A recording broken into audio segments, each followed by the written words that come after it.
तीन भरत हुए हैं, एक तो ऋषभ देव जी के पुत्र भरत, एक दुष्यंत पुत्र भरत और तीसरे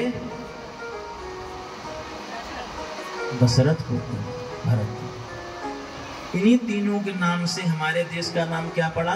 भारतवर्ष। ऋषभ देव जी ने अपने पुत्रों को ये शिक्षा दी कि आप सांसारिक मोह में मत पड़ना, ये जीवन मिला है भगवत प्राप्ति के लिए मिला है, इसलिए राज्य करने के बाद में तुम भी संन्यास आश्रम में जाना। भरत जी ने वही किया, गृहस्थ आश्रम पहले प्रवेश किया, उसके बाद वानप्रस्थ में, और बाद में अपने पुत्र को राजगद्दी देकर स्वयं जंगल चले गए। वहां जाकर तपस्या करने लगे।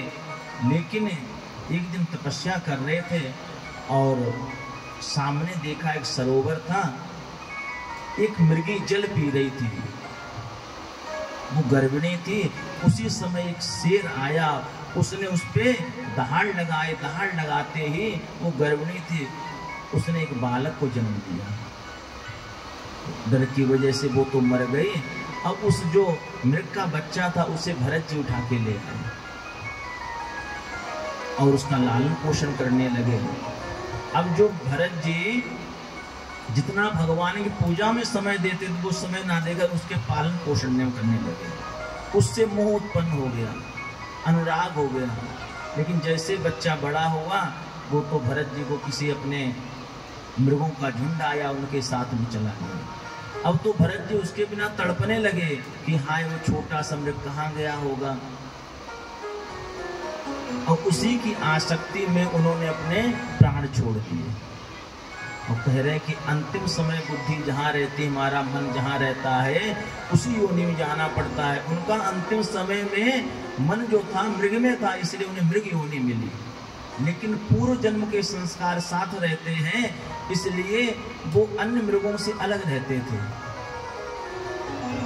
एक बार अग्नि लगी वन में, उसी में वो जल के उन्होंने अपने शरीर को भस्म कर दिया और फिर उन्हें एक ब्राह्मण कुल में जन्म मिला।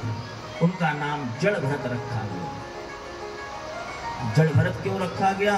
ब्राह्मण कुल में जन्म मिलने के बाद में उनके पिताजी ने प्रारंभ में गायत्री मंत्र पढ़ाया, लेकिन उन्होंने सोचा कि अभी गायत्री मंत्र पढ़ाएंगे, फिर वेद पढ़ाएंगे, फिर कहेंगे जाओ हवन करके आओ, पूजा करके आओ, फिर इसी चक्कर में फंस जाएंगे। उन्हें अपने पूर्व जन्म का स्मरण था, इसलिए पिताजी कुछ भी पढ़ाते वो नहीं पढ़ते।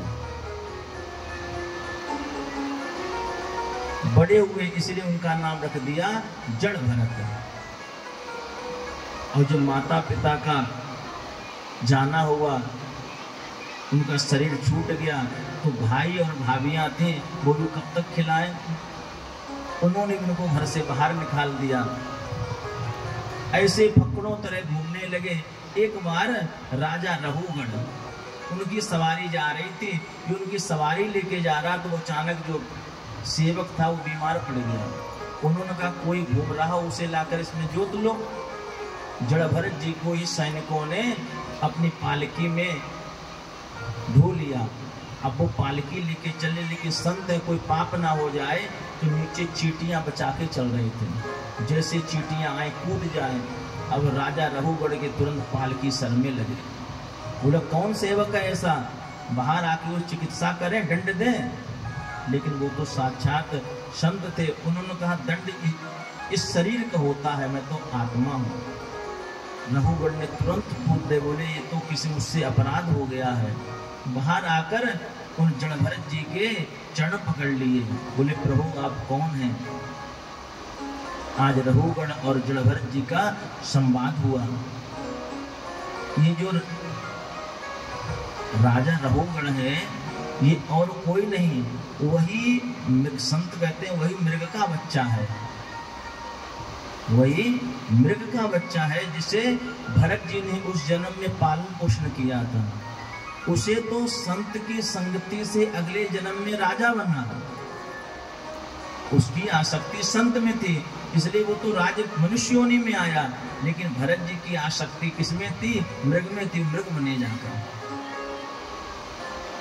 उन्होंने कहा बेटे तुम पिछले जन्म में मृग थे, आज उपदेश दिया, यही उपदेश कहा कि जाओ संतों का सत्पुरुषों का संग करो। प्रेम सुनो जय जय श्री राम।